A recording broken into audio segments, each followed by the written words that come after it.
Welcome to TradeTheNBA.com. This is John. This report is for the 17th of July.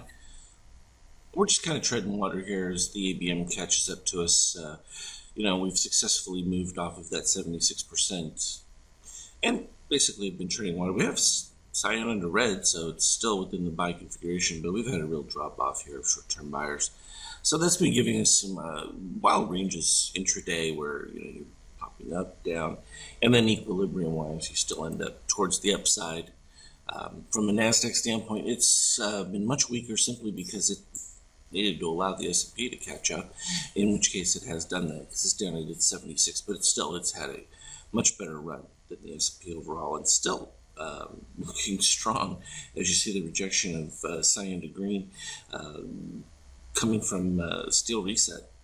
Potential for that to break out past the 100 is definitely there.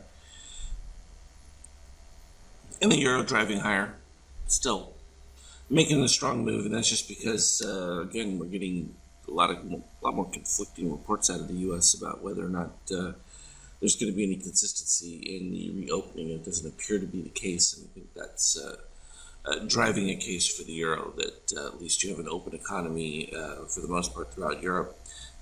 Not the case in the U.S., so it makes it a bit more attractive. And the case for oil, again, until the U.S. shows a complete turnaround, it's just going to be in a status quo for the most part until it's seen that some level of increased consumption is driving price. And at this particular point, not the case. And of course, gold playing its back and forth. A little bit of a short breakdown right there, because we've been in this little shakeout reset. But overall, we know the prospects for gold are still pretty darn good. And so this was a strange day as we came down, kind of just based around for a long period of time, and then just did a bouncing dance back and forth. And they were pretty decent ranges overall. I don't think there was anything to complain about from it.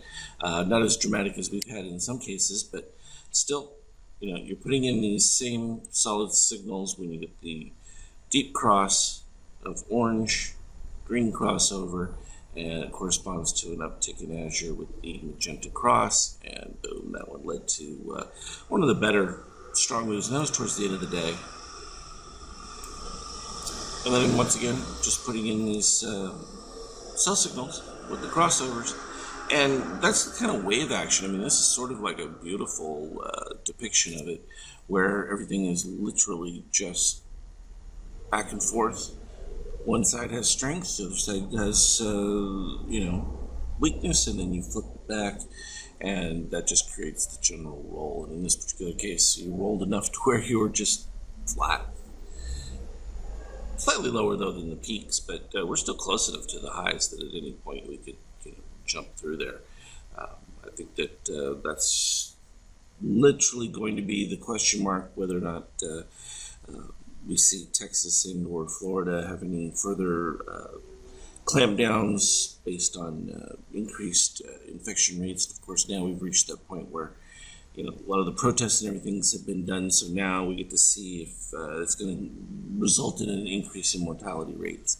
And that's really the ultimate question, because some hospitals have seen a dramatic influx, and no new word on vaccines or anything like that. So we're just going to continue to thrash around, and hopefully we'll see if there's another stimulus, because you're about to end the bonus unemployment benefits that people have been getting, which have really fueled the ability for things to stay where they are. So if those expire, then we'll see what happens after that.